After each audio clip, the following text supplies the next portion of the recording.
함께 하실 말씀은 요한계시록 16장 19절에서 17장 5절까지 함께 하도록 하겠습니다. 요한계시록 16장 19절에서 17장 5절까지 함께 하도록 하겠습니다. 좀 길죠. 그래서 마지막 구절 한 절만 제가 읽고 각각 절은 저를 읽어가면서 강의하도록 하겠습니다. 그의 이마에 이름이 기록되었으니 비밀이라 큰 바벨론이라 땅의 음료들과 가증한 것들의 오미라 하였더라. 오늘 본문이 19절부터인데요. 19절이 앞에 거랑 연결이 돼서 잠깐 저희들이 16절부터 언급을 하면요. 16절 새 영이 히브리어로 아마겟돈이라 하는 것으로 왕들을 모으더라. 16절부터 잠깐 보면요. 우리가 지난주 이 더러운 영은 14절이죠. 그러니까 바벨탑에 사람들을 모으고 이 16절은 이 번역상 좀 문제가 있다고 했습니다. 새 영이 아니라 그들을 모은다고 그랬습니다. 그래서 그리스도가 하르마겟돈, 즉 여호와의 산에 깨어있는 자들을 모은다는 사실에 대해서 알아보았습니다. 그리고 오늘 본문은 7번째 대접임을 우리가 알아야 될 것 같습니다. 그러니까 계시록이 777로 구성이 되어 있죠. 인, 나팔, 대접. 그러니까 777 중에서도 마지막이거든요. 그래서 7이라는 말은 이 완성이라는 뜻인데요. 그래서 다음과 같은 말로 이어지는 것입니다. 17절 일곱째 천사가 그 대접을 공중에 쏟음에 큰 음성이 성전에서 보좌로부터 나서 이르되 되었다 하시니, 이 되었다라고 표현이 되어 있는 이 기노마이, 다 이루었다. 예수님께서 십자가에서 하신 말씀이 메아리초죠. 그래서 그의 죽음으로 모든 언약이 완성되었다라는 맥락이 되겠고요. 18절 번개와 음성들과 우레소리가 있고 또 큰 지진이 있어 얼마나 큰지 사람이 땅에 있어 온 이래로 이같이 큰 지진이 없었더라. 그렇게 십자가 사건이 나에게 이루어지면 하나님의 임재가 이루어진다는 표현을 이렇게 표현을 한 것입니다. 그래서 하나님의 임재가 이루어지면 어떤 현상들이 일어나냐면 19절 큰 성이 세 갈래로 갈라지고 만국의 성들도 무너지니 큰 성 바벨론이 하나님 앞에 기억하신 바 되어 그의 맹렬한 진노의 포도주 잔을 받음에, 큰 성 바벨론이 세 갈래로 지금 갈라진다고 되어 있습니다. 이게 성전이 세 부분으로 나누어져 있죠. 그래서 그 온전히 다 세 부분이 완전히 갈라진다는 것이죠. 계시록에서 큰 성은 우리 예수께서 십자가에 못 박히신 예루살렘이라고 얘기를 하고 있습니다. 계시록 11장 8절에 의하면 뭐라고 되어 있죠? 자주 언급되는 말씀인데 그들의 시체가 큰 성길에 있으리니 그 성은 영적으로 하면 소돔이라 하고 애굽이라 하니 곧 그들의 주께서 십자가에 못 박힌 곳이라. 이렇게 큰 성이 예루살렘이라는 것이죠. 그리고 계시록 16장에서 보면요, 이 19절에서 큰 성이 세 갈래로 갈라지고 또 만국의 성들도 무너지는, 게 큰 성하고 만국의 성들로 이렇게 구분해서 표현을 하고 있어요. 그런 점에서도 큰 성은 예루살렘 성이다 라는 것을 우리가 알 수 있을 것 같습니다. 그리고 옛 예루살렘은 바벨탑까지 거슬러 올라간다고 지난주 우리가 알아봤죠. 큰 성 바벨론은 바로 왕들이 모인 것이죠. 왕들이라고 하면 면류관 쓴 왕, 세상에 권력을 쥔 그런 왕이라기보다는 자기가 왕인 사람들이죠. 가장 대표적인 가짜 하르마겟돈이 그래서 바벨탑인데, 특징이 뭡니까? 자기 이름을 내고 자기 이름을 내려고 모여든 것이죠.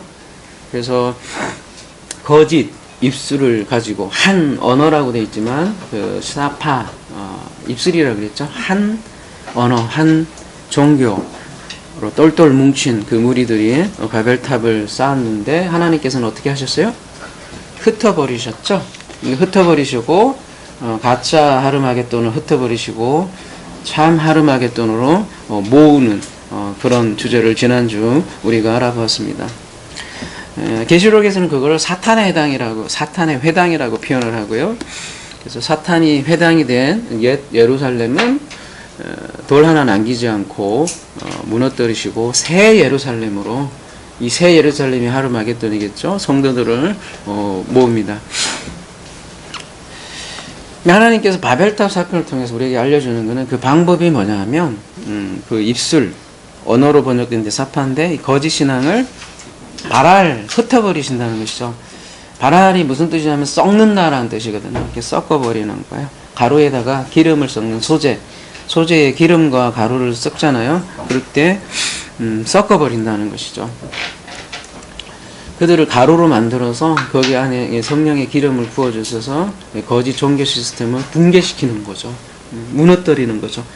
그것이 오늘 계시록의 용어로 의하면 진노의 포도주라고 할 수 있을 것 같고요. 그래서 이 진노의 포도주를 마시면 바벨탑 쌓기를 포기한다는 내용이죠. 그래서 바벨탑을 깨어서 부수고 가루로 만들고 하르마게돈으로 모으시는 것.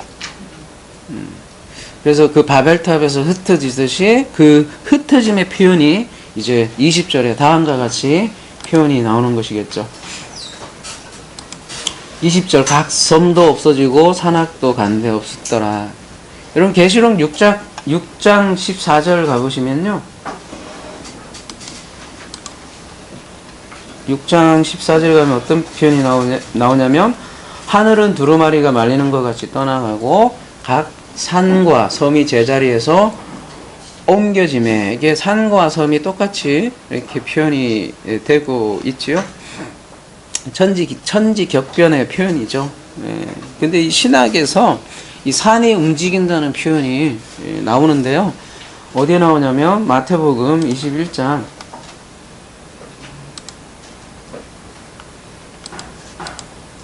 21절입니다. 예수께서 대답하여 이르시되 내가 진실로 너희에게 이르노니 만일 너희가 믿음이 있고 의심하지 아니하면 이 무화과 나무에 된 이런 일만 할 뿐 아니라 이 산들어 들려 바다에 던져지라 하여도 될 것이요 너희가 기도할 때에 무엇이든지 믿고 구하는 것은 다 받으리라 하시니라, 이런 말씀을 하시죠. 이게 무슨 내용이에요? 실제로 여러분 기도하면 산이 움직여요? 리틀보이라는 영화에 보니까 꼬맹이는 움직이더라고요. 딱 해갖고 움직이긴 하더만요.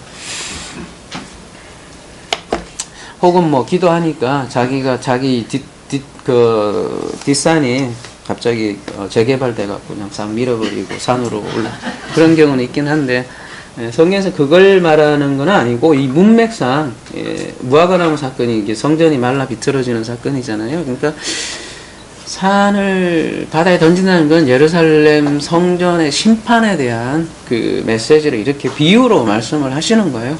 고지고대로 이렇게 문자로 받아들이면 아주 곤란한 사건이 일어납니다. 그래서 그 다음에 이제 기도에 대해서 나오잖아요. 그 기도할 때 무엇이든지 구하는 것은 다 받으리라 할 때, 그런 거거든요. 근데 이제 사람들은 자기가 원하는 걸 이제 뭐 구하는 거를 이제 다 받으리라, 이렇게 뭐라고 하죠? 자기가 원하는 걸 이렇게 구하는 맥락으로 그걸 사용을 하죠. 성경 구절을 모두 다 자기가 원하는 방식으로 이렇게 해석을 하고 받아들이는 것 같아요. 항상 식당에 가보면 그런 구절들만 있네요. 뭐 말라기에서 뭐 복을 쌓지 않나 보라, 뭐 이렇게. 제가 좋아하는 식당이 있는데 가봤더니 그런 구절들이 있더라고요. 다 취해갖고 보는구나. 뭐 믿는 자에게 능치 못할 일이 없느니라, 뭐 이렇게. 근데 앞뒤에 보면 그게 무슨 뜻이에요? 믿는 자가 모든 것을 다 할 수 있다는 그런 맥락이라기보다는 어떤 거예요? 앞뒤로 막 우겨쌈을 당하고 뭐 어떤 굉장히 괴로운 상황들이 쭉 열거되잖아요.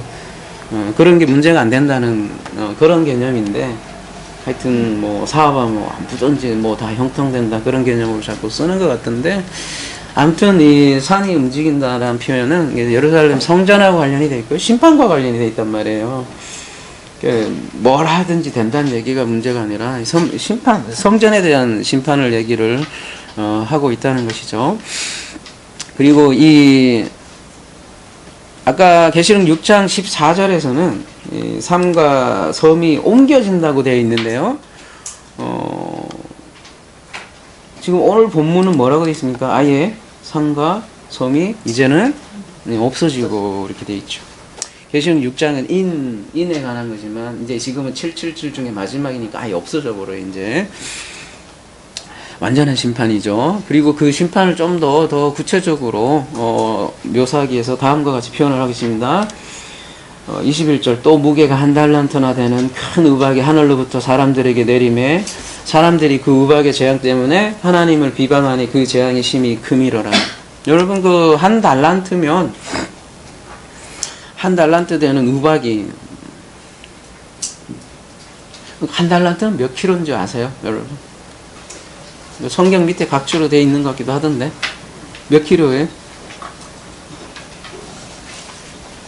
60kg 정도거든요. 60kg. 여러분 60kg 되는 우박 봤어요? 빵 떨어지면 그냥. 그래서 60kg 정도 이렇게 얘기를 하니까 세대주의자들은 이걸 핵폭탄이라고 이제 해석을 해서 이제 지구 멸망이 핵폭탄으로 그렇게 많이 들으셨죠? 핵폭탄으로 이제 지구가 멸망할 거로 이렇게 해석을 많이 하지요.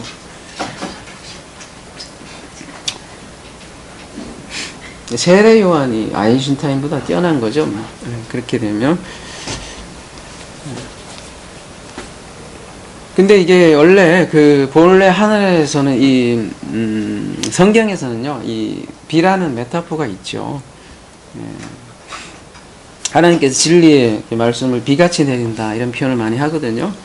근데 그 말씀을 비같이 하늘에서 내리는데 그걸 진리의 말씀을 제대로 받지 못하면 어떻게 되는 거예요? 그 사람들이 이제 큰 성 바벨론에 있는 사람이라고 표현되는데 그게 우박이 된다는 거예요. 원래 비하고 우박이 재료는 같잖아요. 둘 다 물이잖아요. 물인데 비를 제대로 된 비 맞는 사람은 은혜의 비가 되는 거고 그 비가 제대로 안 된 비는 그냥 우박이 돼서 맞아 죽는 거죠. 그래서 항상 이렇게 하나님의 임재, 지진도 마찬가지고요. 지진으로 표현되기도 하는데 항상 그 하나님의 임재가 있을 때는 같이 동시에 주어지는 거예요. 심판과 저주가 양상이 쫙 갈린다는 거죠. 하나님께서 만나를 내려주시잖아요. 근데 어떤 사람은 뭘로 취해요? 하늘의 양식으로. 근데 어떤 사람은 그 하늘의 양식으로 안 받아들이고 막 컴플레인 하죠. 그냥 겉에 것으로 보다가 그러다가 어떻게 돼요? 죽잖아요. 재앙으로. 그게 지금 우박으로 표현을 하는 것이죠. 예수님은 분명히 나도 너희를 심판하지 않는다. 하지만 내가 하는 뭐가 심판한대요? 마지막 날에? 그 말이 너희를 심판한다고 그렇게 요한복음 12장 47절에서는 8절에서는 그렇게 얘기를 하잖아요.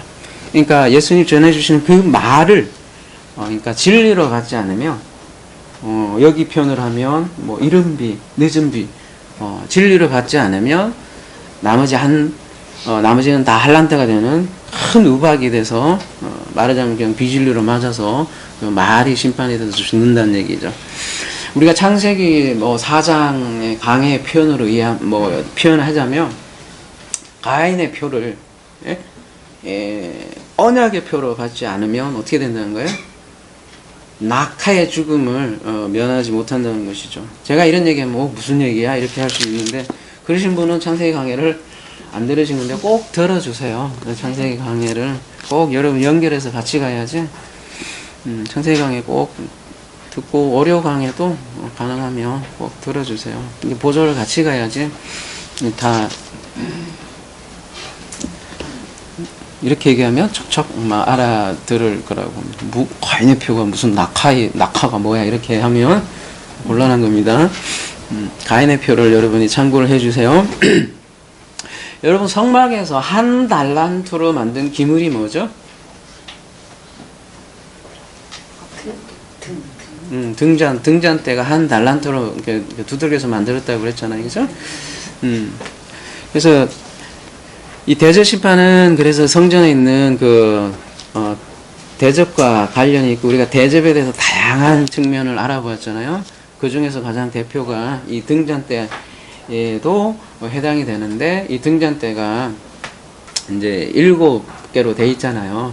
거기에 마지막 지금 대접이잖아요. 그게 지금 쏟아지는 장면이고, 그 등잔대에 7대적 마지막이 모두 쏟아지면 어떻게 돼요? 성소가 어두워지고, 그렇게 되면 더 이상 성전의 봉사는 할 수 없고 성전은 끝난다는 얘기죠. 옛 성전은 끝난다, 그런 얘기를 하고 있죠. 그래서 오늘 7번째 마지막 대접장은 하나님이 회개를 위해서 지금 큰 음성으로 큰 성에 모여있는 여러 왕들에게 한 달란트로 만들어진 근초 때 마지막 전을 엎으시는, 옛 성전을 끝내시는 그런 장면을 할 수 있겠습니다. 우박하면 여러분이 무엇이 연상이 되죠? 우박하면 출애굽하고 연결이 될 수 있겠죠. 재앙하면 이제 여러분, 재앙하면 신약은요, 사복음서도 그렇고 여러분 출애굽을 떠나서는 생각을 할 수 없는 거예요. 그래서 출애굽 용어가 굉장히 많아요. 그래서 저번에도 저희가 다뤘지만 그 재앙이라는 말 자체가 그렇지 않습니까? 가볼게요.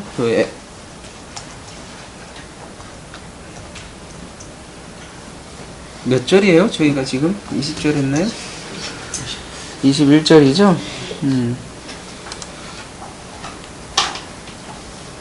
그 재앙으로 인해서, 재앙이 이제 플레그라고 했잖아요. 이 플레그가 때림, 그래서 재앙이라고 되어 있는데요. 플라스라는 단어에서 유래했거든요. 여러분, 시간 관계상 한번 찾아보세요. 4111번인데요. 4141번에서 유래했다고 되는데, 그걸 또 더 찾아가면 플라스인데,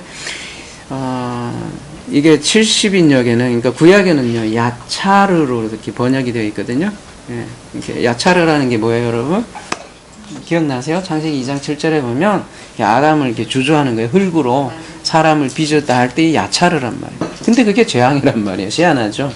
때리고, 두들고, 만들고, 날짜고, 몰딩하고, 형성하고, 이런 게 플라스예요.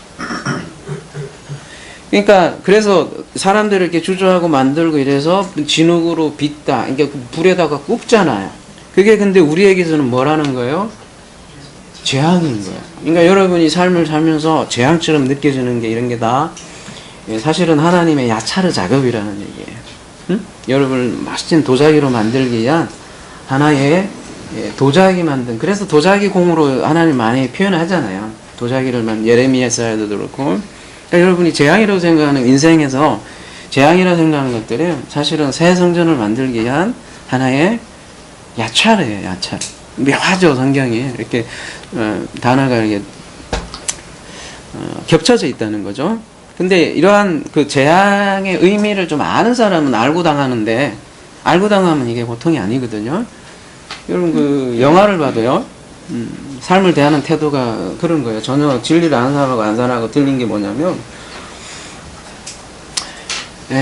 일종의 이거예요. 진리를 모르는 사람은 영화를 봐요.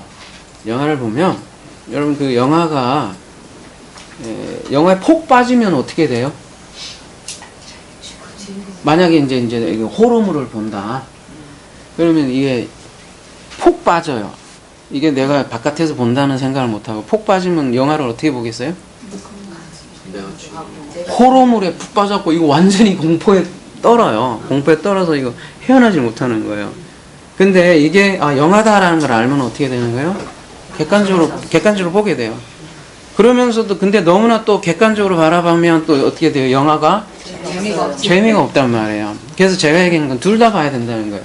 그러니까 우리가 땅에 살면서도 하늘에 사는 사람이고, 하늘의 존재이면서도 땅을 사는, 동시에 영화 보는 방법이죠. 호러물에 안 빠지면서도 재밌게 봐야 되는, 그게 딱 우리 사는 자세 그거라는 거죠. 그러니까 우리가 만나는 재앙이 하나님의 야차르를 아는 게 그런 거라는 거죠. 저번에도 비교했지만 롤러코스터를 타는데 이 롤러코스터가 이 안전장치가 없다는 거 알면 얼마나 공포겠어요. 그게 지금 말하자면 이 불신자의 상태라면, 그리스도 안에 있는 사람은 이 안전장치를 탁 찬 거를 발견을 했다는 거죠. 그래서 내가 어떤 이게 90도로 꺾어지더라도 이제는 그냥 손 들면서 즐겁게, 지금 되게 괴로워. 사실은 인간적으로 보면 그런데도 손들어. 막 그러면서도 예, 그 이해가 되세요? 사람들이 보기에는 이해가 안 되죠. 예, 그렇게 그게 관점 변화예요. 그거를 회개라고 하는 거예요. 메타노에가 다른 게 아니라 관점 변하는 게 회개예요. 눈물 콧물 빠지는 게 문제가 아니라 근본적으로 사람이 시각이 바뀌면 삶을 보는 시각 자체가 바뀌는 거라고. 그걸 회개라고 하는데 이 회개하지 않는 사람들은 어떻게 되냐? 지금 하나님을 어떻게 한대요? 회방하니 뭐 비방하니 이렇게 돼 있는데요. 예, 블라스페메오, 헤메네요, 그죠? 헤메요. 예. 헤매는 게 무슨 어떤 게 헤매는 개념인가 한번 보자고요. 여기 많지만 마가복음 3장 28절 가볼게요. 내가 진실로 너에게 이르노니 사람의 모든 죄와 무릇 해방은 사하심을 얻되 29절 누구든지 성령을 해방하는 자는 사하심을 영원히 얻지 못하고 영원한 죄에 처하게 하시니라. 이렇게 이때 해방하는 이런 뜻을 가지고 있거든요. 그러니까 하나님을 아까 계시록에서 비방한다는 건 단순히 뭐 하나님을 향해서 이렇게 비방하는 정도가 아니라 어떻게 된다, 뭐란 얘기예요? 근본적으로 성령을 해방하면 사하심이 없대요. 성령을 해방하면 사하심을 못 받는다는 얘기 무슨 뜻이죠? 성령을 해방한다는 것은 다름이 아니라 근본적인 진리를 해방한다는 거거든요. 그러니까 진리를 모르면 사실은 우리가 어떻게 방법이 없으니까. 그래서 사람들을 그 비진리로, 그러니까 진리를 알지 못하게 하는 모든 것, 그리고 본인도 마찬가지로 그 진리를 받지 않은 그 자체가 성령 해방이에요. 우리가 진리를 알아야만 진리가 너희를 자유롭게 하는데 그걸 모르니까 그 자체가 벌써 성령 해방이죠. 그거를 하나님을 비방한다고 그렇게 얘기하는 거예요. 그리고 자기만 그런 게 아니라 또 다른 사람도 그 비진리에 빠뜨리게 하는 그것이 성령 해방죄라는 거예요.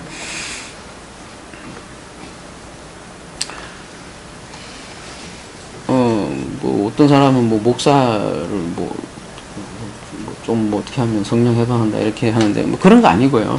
예.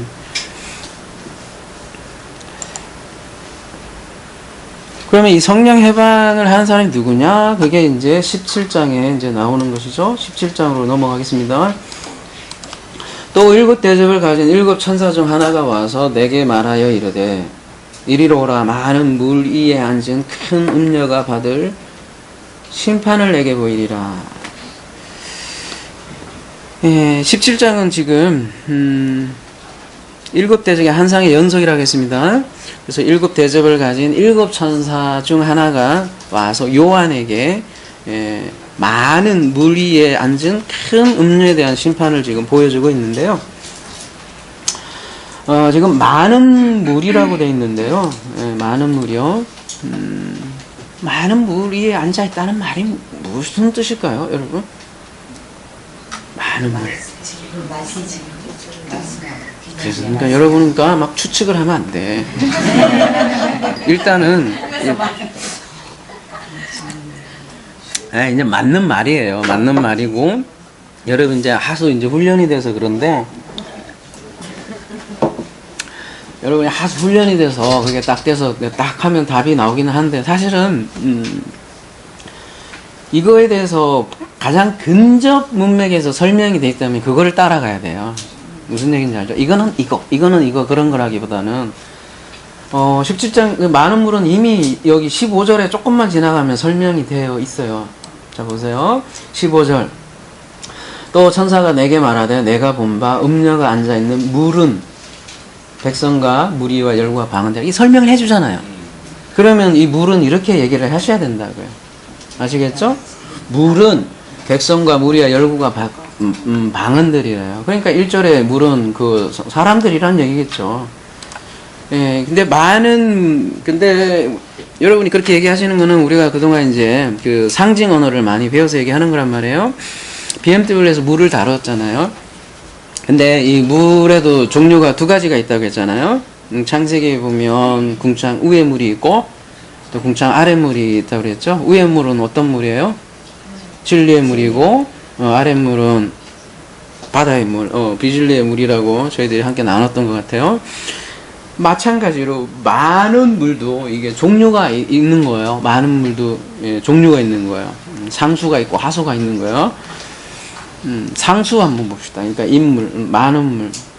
에스겔서 1장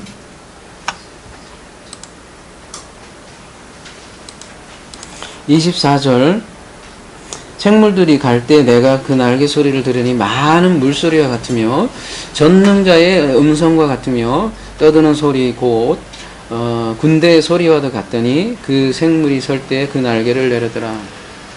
이건 내 생물의 날개 소리, 그러니까 천상의 소리인데 아까 그 뭐라고는 분명히 다른죠. 그냥 여러분이 봐도. 그 다음에 계시록 1장 15절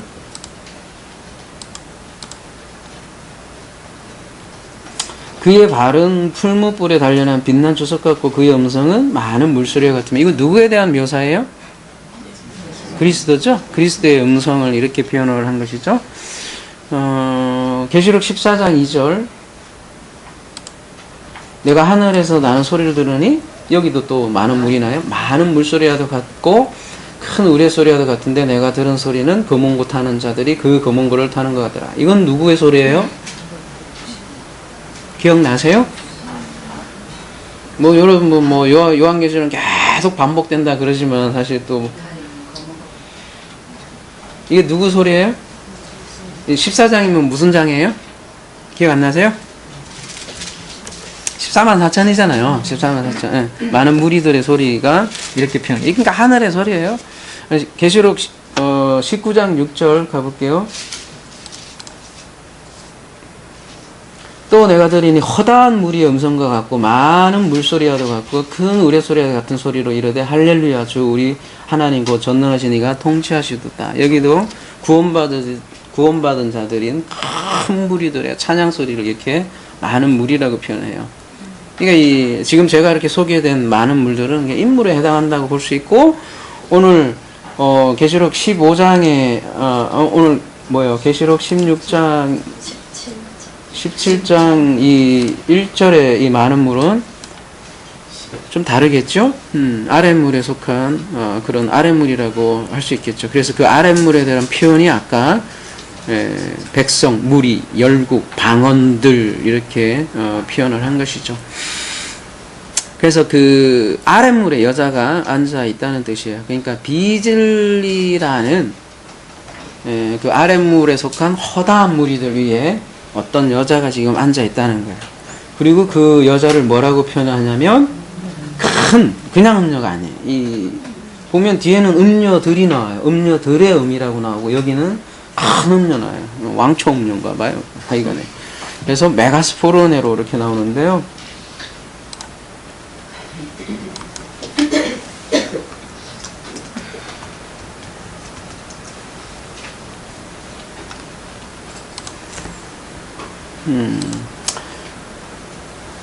왕초 음녀라고 하면 되나요? 그래서 단수로 쓰이고요. 더 뒤에 가면 또 음녀들이에요. 그래서 성경에서 쭉 왕초 음녀가 있는 거예요.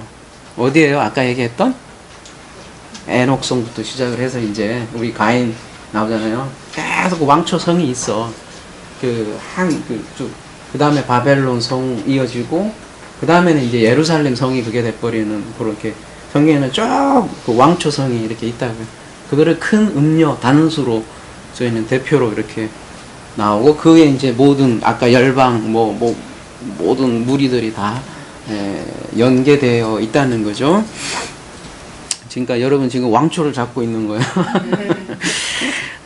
왕초를 잡아야 쫄따구들을 잡잖아요. 그래서 큰 음녀. 오늘 비밀이 큰 음녀 바벨론의 비밀 이렇게 잡은 것입니다. 성경에서 여자가 나오면 대부분 뭘 뜻하죠? 여러분? 네, 굽는 배필은 또 교회, 그렇죠. 대부분 성경에서 여자 하면 이제 교회를 상징을 하죠. 근데 그 교회가 그러니까 지금 음행을 하였다고 하는 표현이 이렇게 하는 것이겠죠. 2절 어떻게 하느냐? 땅의 임금들도 그와 더불어 음행하였고 땅에 사는 자들도 그 음행에 포도주에 취하였다 하고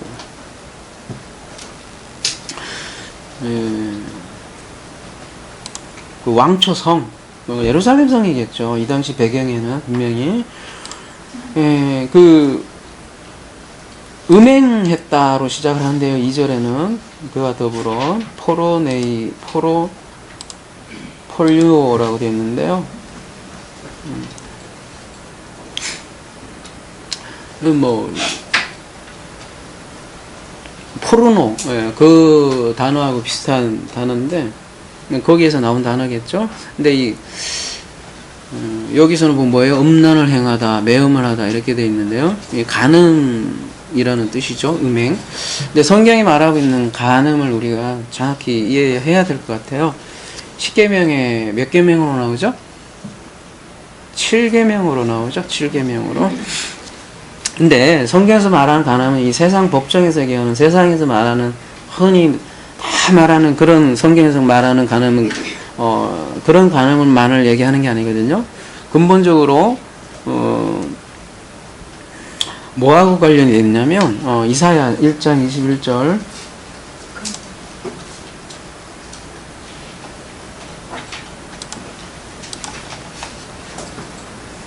신실하던 성읍이 어찌하여 창기가 되었는고, 정의가 거기에 충만하였고 공의가 그 가운데 거하였더니 이제는 살인자들 뿐이로다. 그러니까 참 남편을 버리고, 남편 버린 게 음행이잖아요. 근데 지금 성경에서는 그 남편을 누구로 얘기를 하냐면 하나님으로 보는 거죠. 그래서 참 남편의 하나님을 보고 이방의 거짓신을 쫓는 것을 성경에서는 간음이라고 하고, 그런 존재를 음녀라고 그래요. 그래서 이스라엘을 음녀다 자꾸 그런 표현을 하는 거예요. 그러니까 호세아 9장 1절 이스라엘아, 너는 이방 사람처럼 기뻐 뛰놀지 말라. 내가 음행하여 내 하나님을 떠나고 각 타작마당에서 음행의 값을 좋아하였느니라. 이 타작마당 딱 소리 들으니까 또 심장이 벌쩍 뛰시는 분들일지 모르겠는데 왜 이런 표현이 되어 있냐면, 지금 음행이 타작마당에서 일어났다라고 표현을 하는데, 그 당시에 그 타작마당에서 그런 일들이 있었나 봐요. 그 타작할 때 이게 지금으로 얘기하면 뭐 봉급이, 그러니까 뭐 봉급이 좀 생기고 돈벌이가, 돈도 있고 하니까 거기서 그런 일들이 있었던 모양이에요. 그걸 비유를 해서 지금 이렇게 얘기를 하는데요. 타작이라는 건 기본적으로 의미가 뭐냐면 알국과 가라지를 골라내는 행위가 사실은 타작이거든요. 그런 의미에서 몇 가지만 우리가 성경 말씀을 보면, 악인들은 그렇지 아니하며 오직 바람에 나는 겨와 같도다. 이게 타작 개념이에요. 겨가 막 날아가잖아요. 시편 35편 5절 그들은 바람 앞에 겨와 같게 하시고 여호와의 천사가 그들을 몰아내게 하소서. 이사야 17장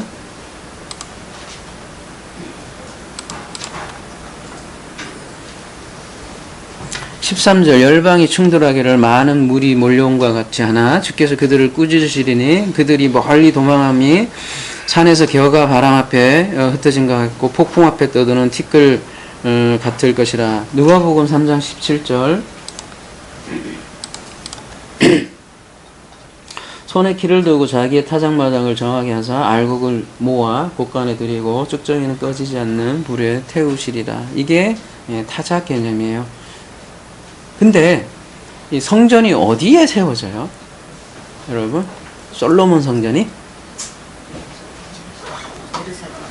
근데 예루살렘인데 그거를 뭐라고 표현하냐면 역대하 3장 1절을 가보도록 하겠습니다.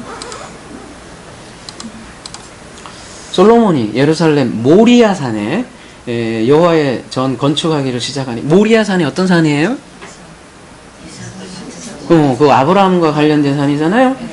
근데 모리아 산에 여호와의 전 건축하기 시작하니 그곳은 전에 여호와께서 그의 아버지 다윗에게 나타나신 곳이요, 다윗에게도 나타난 곳이고, 또 여부스 사람 오르난의 뭐래요? 타작마당이래요. 거기가. 그러니까 여러 가지가 중첩되어 있는 모든 이미지가 되어 있고 거기에 성전이 지금 건축되어 있다라고 하는 것이죠. 그리고 타작마당은 여러분 보아스하고 룻이 뭐라고 하지? 둘이 이렇게 something 일어났던 장소가 타작마당이었어요. 룻기 3장 한번 보시면 그렇게 돼 있어요. 그래서 혼인의 상징이에요. 하나님과의 결혼이 이루어지는 곳, 이게 타작마당의 상징이기도 하죠. 그래서 타작마당은 지금으로 얘기하면 예배를 뜻하고요. 예배를 통해서 신랑을 만나고, 그래서 예배를 통해서 그 시간에 알곡과 가라지로 갈라지는 거예요. 그래서 여러분 세상 끝에서 이렇게 막 마태복음도 보면 이렇게 알곡과 가라지 이렇게 갈라진다 이렇게 자꾸 표현이 나오니까 나중에 막 이렇게 얘는 지옥불에다가 이렇게 놓고 얘는 그렇게 생각하지만, 여러분 요한복음의 언어를 보면 분명히 그 말이 이미 성경 말씀으로 벌써 그 말을 어떻게 가냐에 따라 이렇게 갈라진다는 거예요. 언제? 예배 때. 지금도 마찬가지예요. 그 말씀을 그 말로 하나님의 진리를 받으면 그 사람은 구원인 거예요. 축복의 말씀이 되는데, 그걸 그렇게 받지 않으면 그냥 안 받는 거죠, 뭐. 그래서 항상 그날에는 하잖아요. 하필 죽는 이후에는 그렇게 얘기 안 한다고요. 요한복음은 항상 그날에는 언제 어느 때가 될지 모르니까. 그날이 언제예요? 은혜 받을 만한 때는 언제예요? 지금이다라는 걸 항상 성경에서는 얘기하기 때문에 그런 거죠. 그래서 타작마당은 지금이에요. 그래서 뺨때기 되는 게 타작마당이 아니라 예배를 통해서 진리를 만나는, 하나님을 만나는 결혼 시간이 타작마당이고, 그렇기 때문에 타작마당에 성전을 세웠다고 그렇게 얘기를 하는 거예요. 지금 호세아 말씀이 나왔기 때문에 제가 잠깐 얘기한 거고요. 근데 호세아는 지금 이스라엘의 우상숭배를 이렇게 추수 때 곡식 창고에서 돈을 받고 그때 몸을 파는 여자가 있었어요. 그걸 비유로 해서 얘기를 하는 거예요.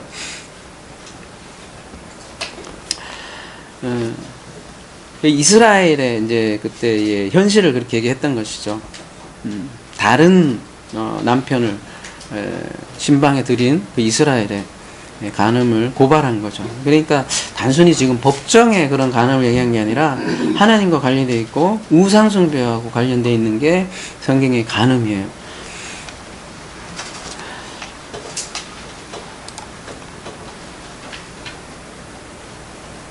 그래서 땅에 사는 자들도 그의 음행이 포도주에 취했다고, 땅의 임금들도 그와 더불어 맹하게, 그러니까 땅의 임금들, 땅에 사는 자들도 다 간음을 했다는 거지요. 땅의 임금들은 좀 뭐 이렇게 뭐겠어요? 좀 급이 있네요.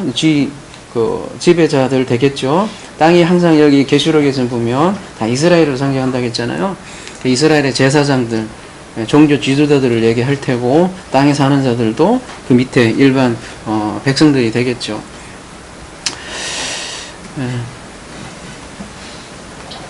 타락한 예루살렘 성정, 그러니까 지금으로 얘기하면 타락한 어디예요? 교회와 더불어 음행을 하는 거죠. 원래 포도주에 취했다, 이렇게 음행의 포도주에 취하였다 이런 표현이 나오는데요. 원래 그리스도의 포도주에 취해야 되잖아요. 근데 지금 거꾸로 음행의 포도주에 취했다라고 지금 고발을 하고 있고요. 실제로 이스라엘 사람들은 그리스도를 받아들이지 않았죠. 왜 그리스도를 받아들이지 않았겠어요? 왜 그리스도를 남편으로 받아들이지 않았어요? 그 바알이라는 것이 남편이라는 뜻이잖아요. 주인이라는 뜻이고 좋은 뜻이잖아요. 어떻게 보면.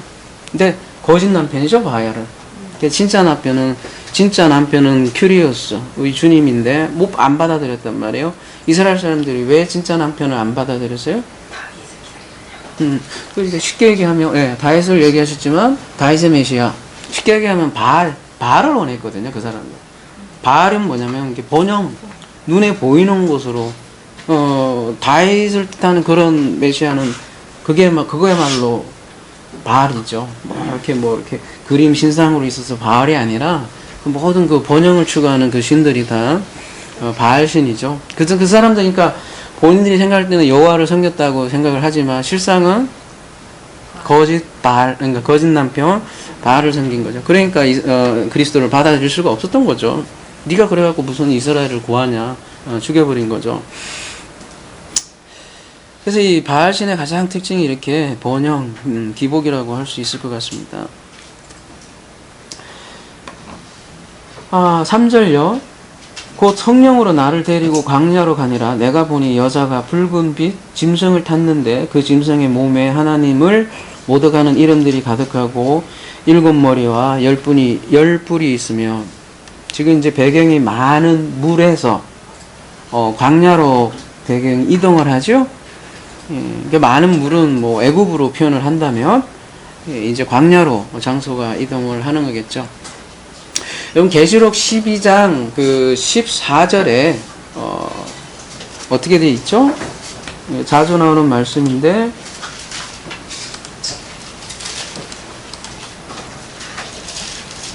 자꾸 반복돼요. 계시록은. 그러니까 여러분 자꾸 그 여자가 큰 독수리에 둘른 날개를 받아 광야 자기 곳으로 날아가 거기서 그 뱀의 낫을 피하여 한때와 그때와 반때를 양육받음에 이렇게 나오잖아요.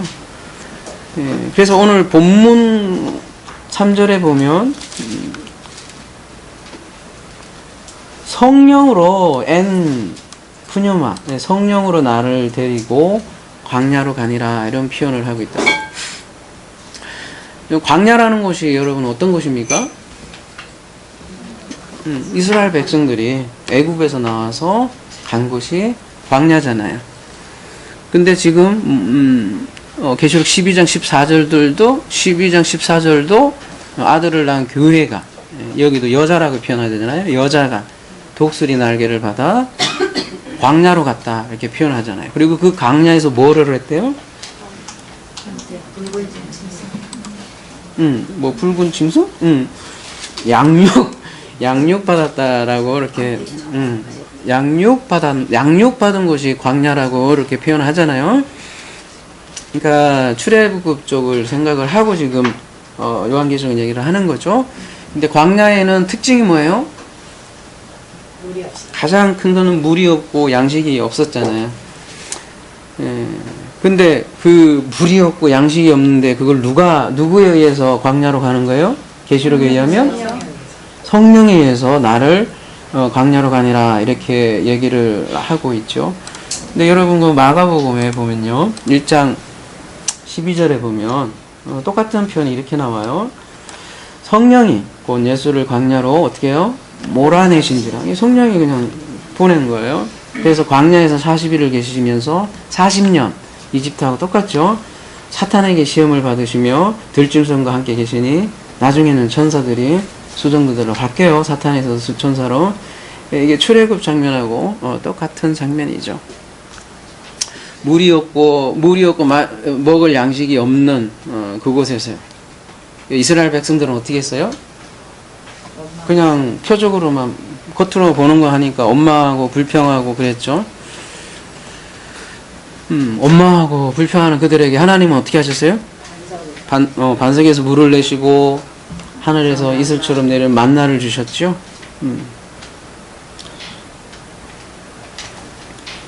그걸 그대로 예수님의 그 기사를 통해서 오버랩해서 얘기를 해주시는 것이죠. 그들은 시험에서 실패했지만 예수님께서는 지금 시험을 받으시고 나니까 사탄에서 뭘로 바뀌어요? 천사로 바뀌어요. 말씀이 사탄에서 천사로 바뀐다고요. 그래서 출애굽기 15장 그 25절 가볼게요.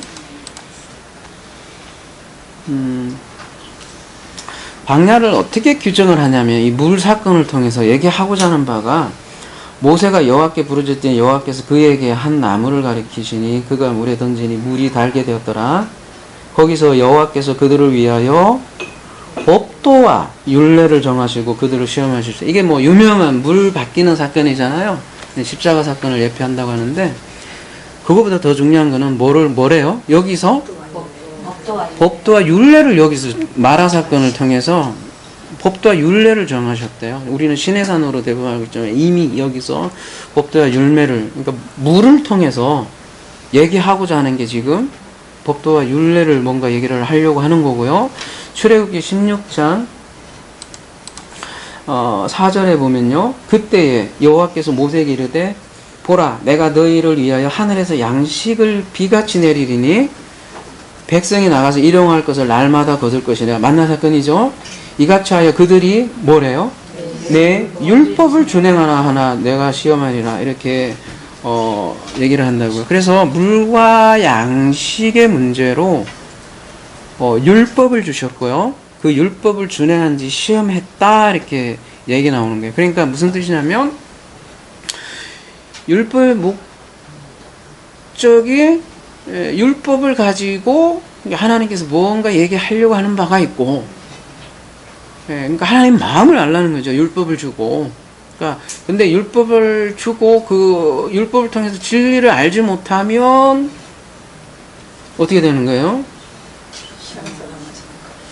그 예수님은 그 시험에 통과했지만 사탄에게 빠지는 거죠. 그거를 계시록 14장 용어로는 간음이라고 하는 거죠. 그러니까 율법을 줬어요. 근데 율법을 잘 모르고 여러분 에피드미아라는 말이 나오잖아요. 그 신약에 보면 뭐예요? 그 여자를 보기만 해도 간음할 때 에피드미아 얘기 나오는데 욕망, 욕정 이렇게 나오는데 에피드미아라는 자체가 그런 뜻이잖아요. 희생 제사 원어를 추적해 보면 희생 제사 드리려고 하는 욕망, 열정이거든요. 그거를 욕망이라고 그래요. 성경에서는 그 패션을 우리가 생각하는 그런 막 열정이 아니라, 그러니까 하나님께서 율법을 줬더니 이거를 어떻게든 하여튼 그 희생 제사 드리려고 하는 열심.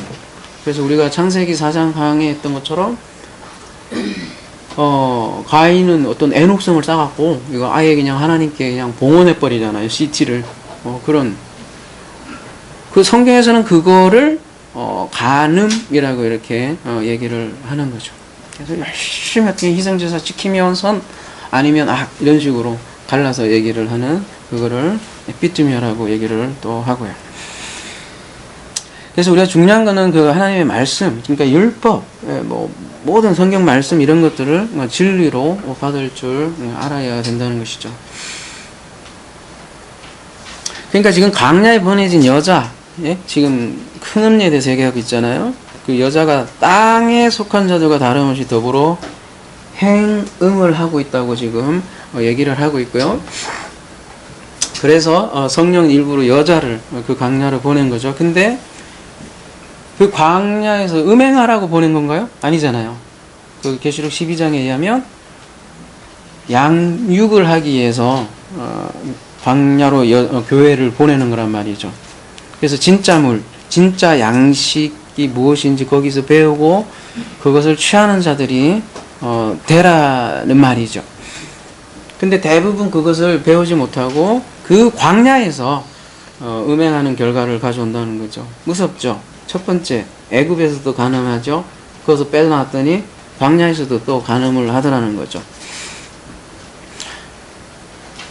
여자가 그 율법, 다른 말로 하면 표적, 다른 말로 하면 물, 다른 말로 하면 양식, 이런 걸 가지고 간음을 한다라고 표현하는 게 지금 광야로 간 여자의 표현이 계시록 17장 3절이라고 할 수 있겠죠. 그러니까 하나님께 주신 말씀, 그거를 진리로 갖지 않고 그냥 겉모양, 외모로 그대로 취하는 거를 성경에서는 간음이라고 그래요. 좀 다르죠? 많이 다르죠? 단순한 그런 남녀 관계가 문제가 아니란 말이에요. 그런 거는 세상 법정에서 해결하면 돼요, 여러분. 그런 거, 그리고 세상 법정에서 안 하면 되고.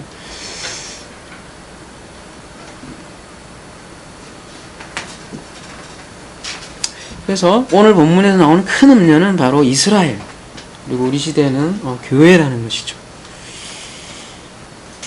그냥 교회가 아니고 여기서는 메가프로네, 큰 대표로 지금 얘기를 하고 있고요. 근데 이 여자가 그 다음 뭐라고 돼 있어요? 붉은빛 짐승을 탔는데 그 짐승의 몸에 하나님의 모두가는 이름들이 가득하고 7머리와 10뿔이 있으며 이렇게 돼 있습니다.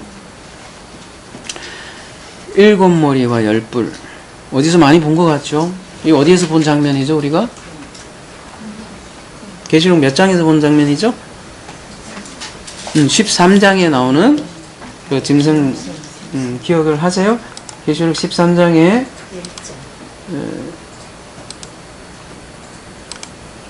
내가 보니 바다에서 나오는 짐승이에요. 뿔이 열이요 머리가 일곱이라 그 뿔은 11간이 있고 그 머리들에는 신성모독한 이름이 있더라. 똑같은 짐승이죠. 바다 짐승이 누구라 그랬죠? 기억나세요?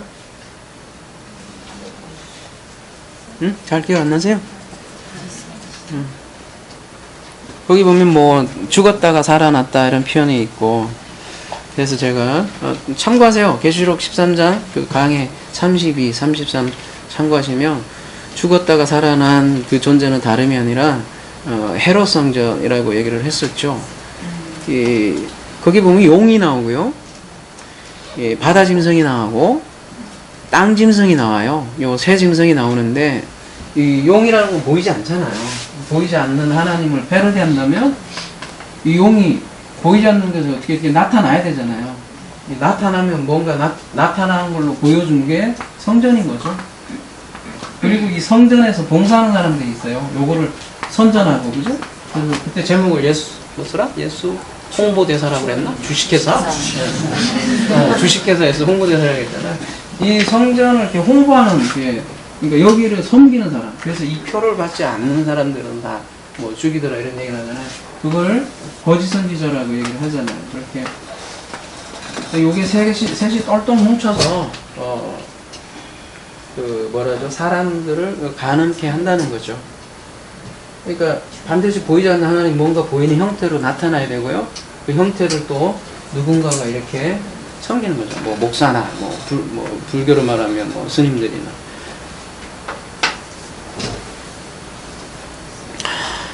그래서 그 당시에는 헤롯 성전이 그 위력을 펼쳤죠. 오늘날의 요건 어디? 뭐라고 그랬죠? 그래서 뭘까요? 뭘까? 이런 예배당? 예배당? 진짜 무서운 적은 가까이 있다니까요. 오늘날의 요 짐승 성전은 누가 돼 있냐? 바다 짐승이죠, 그죠? 여기서는 바다 짐승이라고 돼 있고 여기는 땅 짐승이라고 돼 있는데, 오늘날의 성전은 예수예요. 그냥 예수라고 하면 큰일 나니까 거짓 예수라고 할게요. 응? 잘못 알고 있는 예수, 상. 딱 그 역할을 하네요. 옛날에는 헤롯 성전이 그 역할을 했고요. 지금은 예수님이 딱 그 역할을 하고 있다니까요. 지금은 예수님 없이 희생제사 안 돼요. 여러분, 항상 예수님을 그 몰렉처럼 바친다니까. 그래서 열심히 예수님 섬기기 바쁘지. 네? 보통 예수님이 한 말은 무슨 말인지 하나도 몰라. 그래갖고 무조건 예수만 믿으면 된대요, 그냥. 그리고 지들 멋대로 기복적으로 다 알면서 그냥 예수 믿으면 천국 가는데, 보통 예수님이 무슨 얘기 했는지 고민 한 번 안 해본단 말이에요. 지금 불교나 마찬가지란 말이에요. 부처가 언제 자기 그 상을 섬기라고 한 적이 있냐고요. 자기를 신으로 섬기라고 한 적도 없고. 근데 그 밑에 어떻게 해요? 제자로 내려가면서 어떻게 된 거예요? 뭐 이렇게 해갖고 다, 그것도 상징이 있겠지만, 십자가 상징처럼 그것도 똑같이 있지만, 부처가 그런 얘기 한 적 없잖아요. 마찬가지로 연락에 부처 섬기잖아요. 근데 부처가 원래 한 얘기는 너희들도 부처가 되라는 얘기였잖아요. 똑같아요. 부처나 뭐 예수나 우상이 되는 거죠.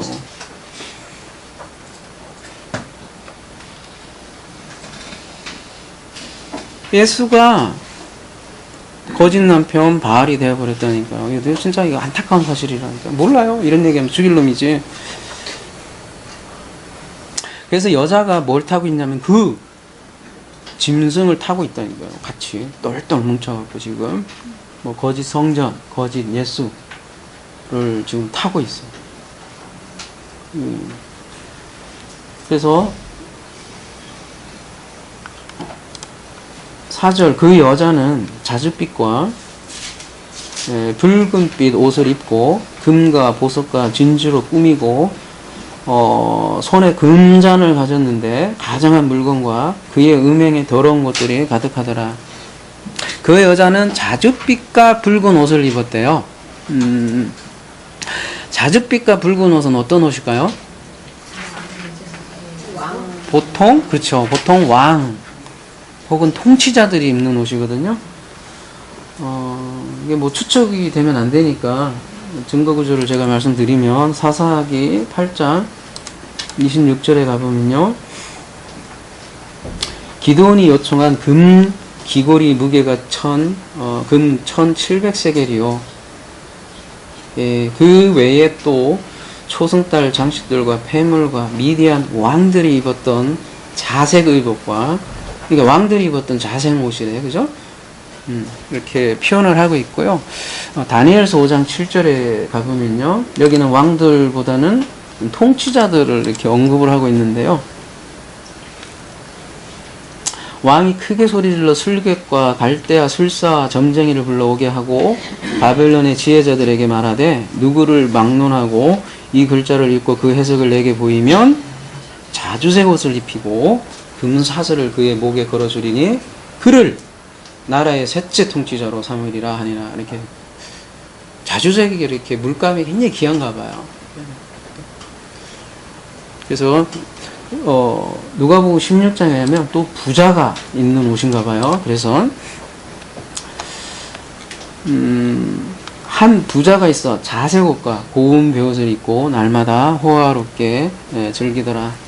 근데 이제 성경에서는 단순히 뭐 부자가 입는 옷이 이렇기는 하지만 우리 21세기에서 생각하는 단순한 그런 경제적인 부자를 성경에서 말한 것 같지 않습니다. 왜 그러냐면 문맥적으로 그래요. 19절 전에 보면 14절을 이렇게 언급을 해요. 누구를 언급하냐면 바리새인들은 돈을 좋아하는 자들이라 이 모든 것을 듣고 비웃거늘 이렇게 얘기를 하면서 지금 19절 이게 바리새인을 비꼬면서 이제 지금 부자는 지금 바리새인을 염두에 두고 하는 비유이거든요. 근데 이 바리새인들이 뭐 돈을 좋아한다 이렇게 했지만 사실 나름 청렴한 사람들이거든요. 그래서 그런 어떤 경제적이라는 것보다는 율법주의자들을 지금 부자라고 성경에서 많이 표현을 하고 있고요. 그래서 이 자색 옷은 율법주의자를 상징하는 옷이기도 해요. 그리고 계시록 17장 아까 다시 넘어가서 이 여자가 그러니까 지금 자줏빛과 붉은 옷을 입었어요. 왕과 통치자들이 있고 또 율법주의자들이 있고 그런 옷을 입고 있는 거예요. 왕들과 결합돼 있으니까 뭐 잘 나갔겠죠. 또 지금도 그렇잖아요. 응? 큰 교회들은 그러고 보니까 그런 옷 잘 입네. 아마 생각하니까 뭐가 생각이 나네. 예, 저 설교 준비할 땐 그런 생각도 안 했는데 가만 보니까 자줏빛 비슷하네. 이거 뭐. 그리고 금과 보석과 진주로 꾸미고 손에 금잔을 가졌는데 가정한 물건과 그 예명에 들은 것들이라 금과 보석과 진주로 꾸미고 이렇게 얘기가 나오네요. 금과 보석, 진주하면 어디가 떠오르세요? 성경이 제일 처음에 가면 에덴 동산에 보면 금, 보석, 이게 베델리움, 진주가 다 있었잖아요. 그래서 그리고 여러분 대제사장에 보면 이렇게 흉패에 보면 어떻게 해요? 보석으로 가득했잖아요. 그래서 원래 그래서 자줏빛 붉은 옷, 이 보석, 원래 이거는 왕과 제사장인 원래 교회의 아름다운 모습을 그린 거예요. 원래는 이 옷은요. 예를 들면 그래서 출애굽기 3장 22절에 보면요. 여인들은 모두 그 이웃사람과 및 자기 집에 거류하는 여인에게 은 패물과 금 패물과 의복을 구하여 너희 자녀를 꾸미라. 너희는 애굽 사람들의 물품을 취하리라. 애굽 사람들의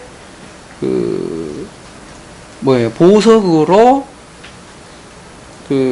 성전도 졌고 성막을 졌잖아요. 그리고 이 아름답게 꾸미라는 거는 그 성전이 이 여자가 이 성전 된다는 그런 메타포를 주기 위해서 이런 표현을 하는 거죠. 원래 그래서 아름다운 옷과 보석은 원래 왕과 제사장 같은 교회를 상징하는 거죠. 근데 어떻게 된다는 거예요? 지금 계시록 17장은 그런 교회였는데 어떻게 됐다는 거예요? 타락했다는 거죠. 신부가 타락했다는 거예요. 신부가 타락하면 뭐가 된다는 거예요? 아까 포로네라고 했지만 장녀. 구약교회는요 하나님의 신부로 표현을 된단 말이에요. 예를 들면 아브라함과 모세와 다윗과 맺은 언약이 무슨 언약이냐면 혼인사역하고 같은 거거든요. 근데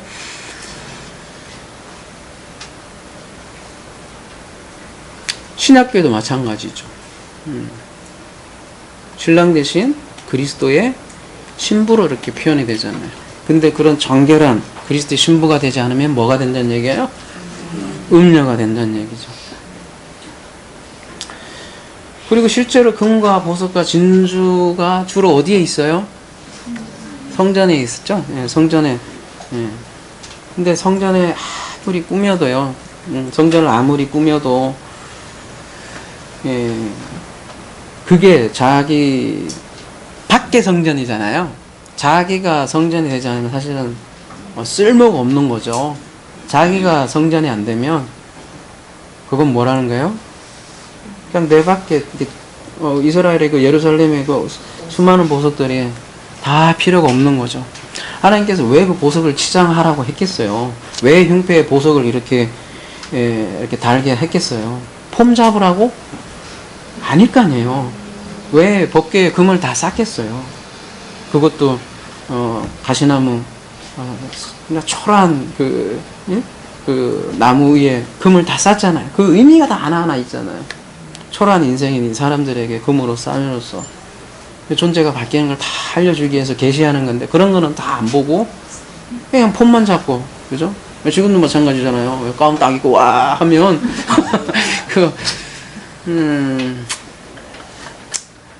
타락한 음녀가 된다는 거죠.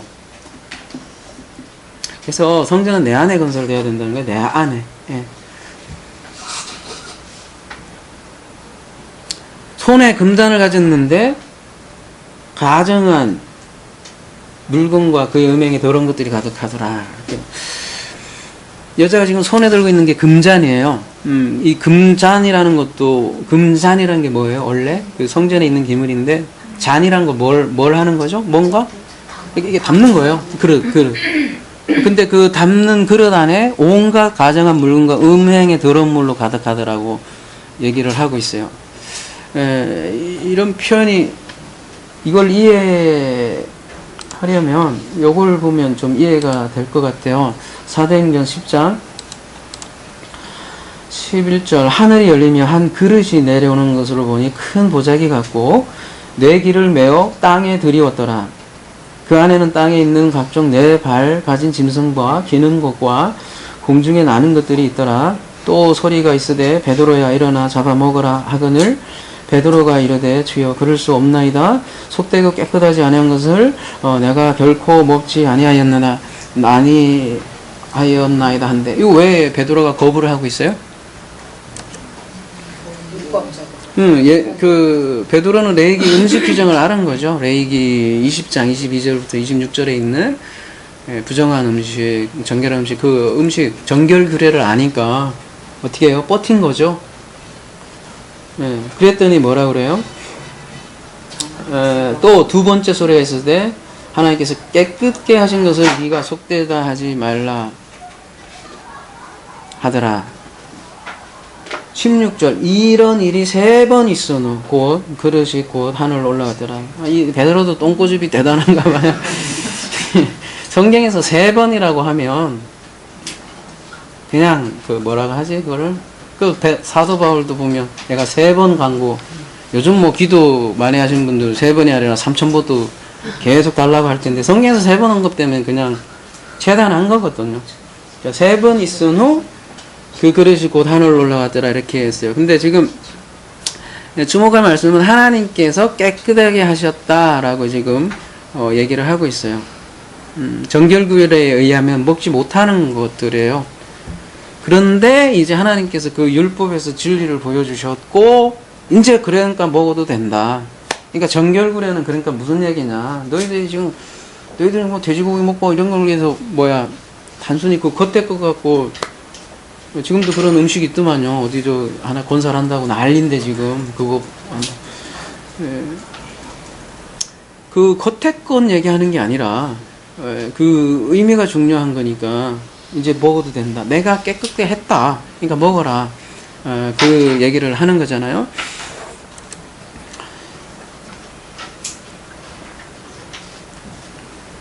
근데 이 말씀을 함으로써 그 다음에 무슨 일이 일어나요? 복음이 이제 이스라엘에서 이방인에게 넘어가잖아요. 만약에 이 율법을 겉에 것만 이게 보았다면 복음은 절대로 이방인에게 넘어가지 못했을 거예요. 절대 이방인에게 갈 수 없죠. 이걸 음행이라고 그러는 거예요. 그러니까 율법을 그냥 제대로 알지 못하고 계속 겉에 것만 베드로같이 똥꼬지 부리는 거 이런 거를 음행이라고 한다니까요. 마태복음 23장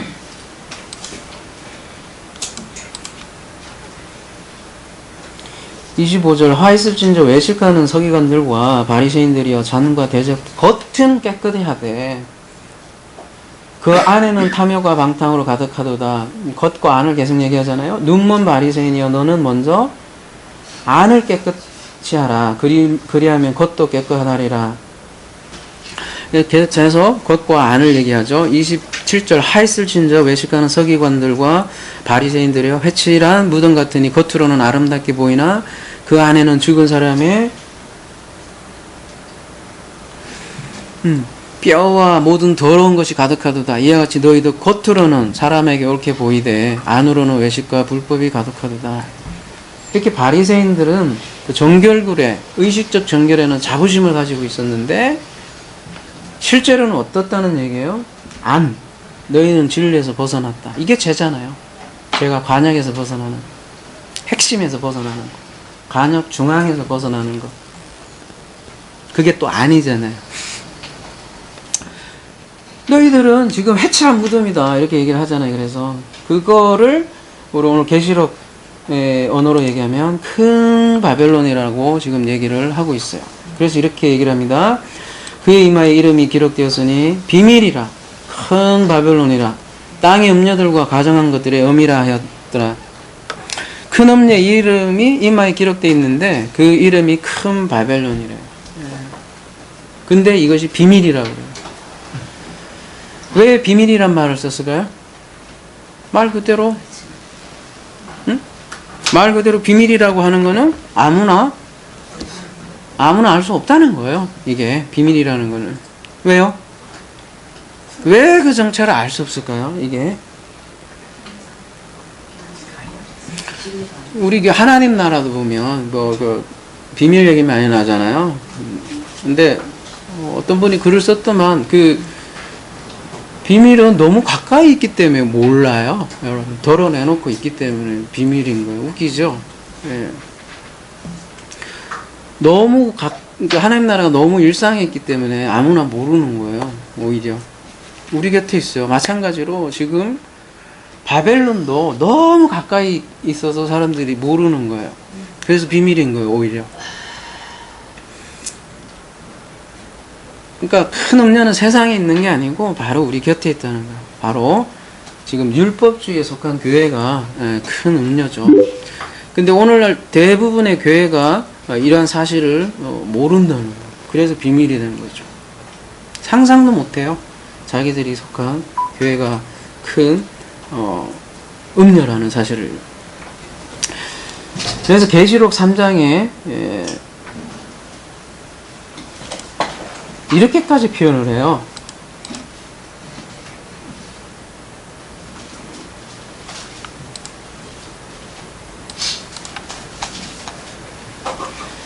네가 말하기를 나는 부자라 부여하여 부족한 것이 없다나 내 공고한 것과 가련한 것과 가난한 것과 눈먼 것과 벌거벗은 줄을 알지 못하는도다. 이게 실상이에요. 내가 너를 권하노니 내게서 불로 연단한 금을 사서 부유하게 하고 흰옷을 사서 입어 벌거벗은 수치를 보이지 않게 하고 아예 안약을 사서 눈에 발라 보게 하라. 이렇게 이러한 표현까지 나온다는 거죠.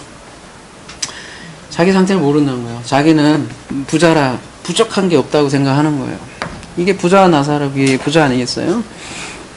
그들에게 그래서 부자가 되는 거예요. 그래서 사실은 하나님이 알려주셔야 알고 거기서 옷 입고 나올 수 있겠죠. 그리고 나온 자들은 음료의 비밀을 안다는 거예요.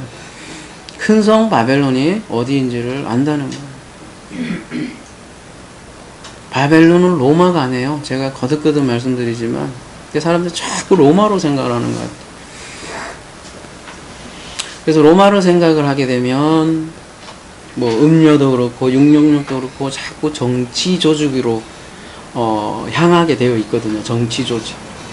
대표적으로 그래서 일루미나티니 뭐니 이런 쪽으로 자꾸 공포감을 몰아넣는데 성경에서 말하는 바벨론은 결코 정치적인 외부적인 나라를 얘기하는 것이 아니고 우리에게 가장 가까이 있는 비진리의 교회, 타락한 교회를 얘기한다는 것이죠. 베드로전서 5장 12절 한번 가도록 해보겠습니다.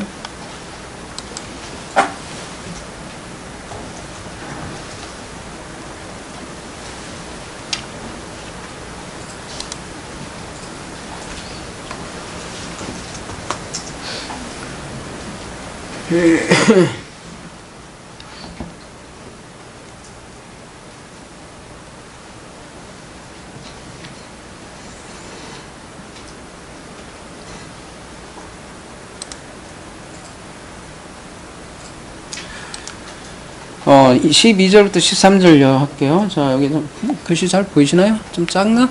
그냥 읽어드릴게요. 내가 신실한 형제로 아는 실루안으로 말미암아 너희에게 간단히 써서 권하고 이것이 하나님의 참된 은혜임을 증거하노니 너희는 이 은혜에 굳게 살아.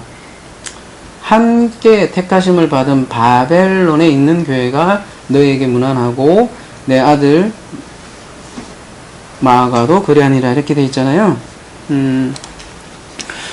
대부분 주석가들은 이 바벨론을 어디로 보냐면 여러분 어디로 들었어요? 대부분 로마라고 하잖아요. 로마에 그러니까 베드로가 로마에 있었다 얘기도 많이 하고 그런 얘기를 하잖아요. 근데 사실 그건 베드로 띄우기거든요. 그 베드로가 교황 세우기 위해서 다 전설도 많고 베드로가 거꾸로 죽었다 이런 얘기 있는데 다 전설이에요. 성경에 없는 얘기란 말이에요. 아무튼 그 주석가들은 그 바벨론을 그 로마에 있는 교회로 보는데요. 이 지역적인 그 로마로 보기보다는 오늘 이 계시록 문맥에서 오히려 이해해야 될 것 같습니다. 왜냐하면 원문에 한번 보시면 그냥 엔 바벨론 그 다음에 뭐예요? 이거 시네클렉토스. 그러니까 바벨론에 있는 호예요. 그냥 바벨론에 있는 호. 무슨 뜻이냐면 바벨론에 있지만 택함을 받은 어떤 이. 이게 무슨 얘기냐면 그 바벨론에 있는데 택함을 받은 교회를 뜻하는 거거든요. 특별히 로마를 얘기하는 게 아니라 어떤 바벨론의 상태에 있는데 거기에서 너희들의 에클레시아 부름을 받은, 그러니까 이해되세요? 로마에 있는데 너희들이 이렇게 불렀다 얘기는 하는 게 아니잖아요. 너희 바벨론에 대부분, 그러니까 이런 뜻이죠. 대부분 바벨론인데 거기에서 너희들이 택함 받은, 굉장히 이게 드문 희소성이 있는 그런 존재들이 너희들이라는 걸 얘기하는 거라고요. 단순히 바벨론이니까 로마라 이렇게 얘기하는 게 아니라 어디 로마란 말이 없잖아요. 사실은 추측이지. 그 교황체제에서 얘기하는 거예요. 자꾸 여러분 속으면 안 돼요. 그래서 우리 현실도 이렇다는 얘기예요. 우리 현실도 지금 바벨론에 있다는 얘기예요. 우리도 지금 마찬가지예요. 바벨론에서 불러냄을 받은 자들이 에클레시아라는 얘기예요. 택함 받은 자들. 이 바벨론이 바벨탑부터 거슬러 올라가잖아요. 자신들의 이름을 내려고 탑을 쌓은 그런 행위가 간음 사건이었고, 그래서 하나님께서 어떻게 하셨어요? 입술을 흩어버렸다고 했잖아요. 사파. 그 입술이 그냥 단순히 언어가 아니라 신앙 고백, 그들의 종교 시스템을 흩어버렸다. 발알하셨다고 그랬잖아요. 그 발알에서 바벨탑이 나왔다고 했잖아요. 근데 그 발알은 섞었다. 소재를 섞었다. 그러니까 진리를 섞어버리니까 당연히 붕괴되겠죠.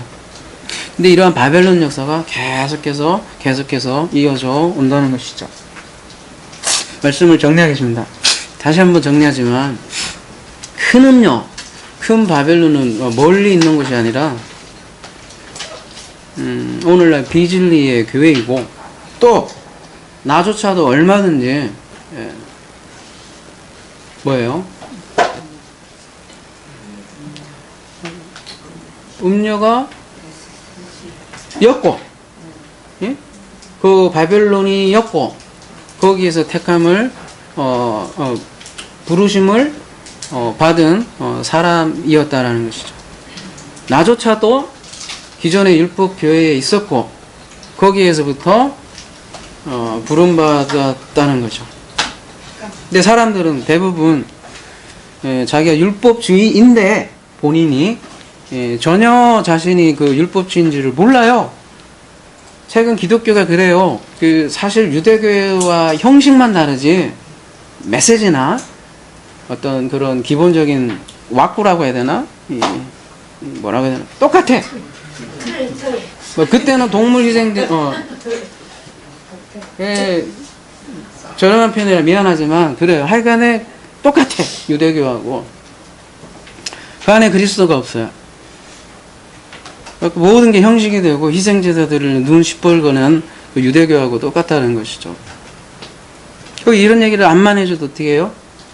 못 알아듣는단 말이에요. 이놈의 새끼들. 그래서 계시록은 계속 그런 얘기하는 거예요. 성령이 교회에게 하시는 말씀을 들어라.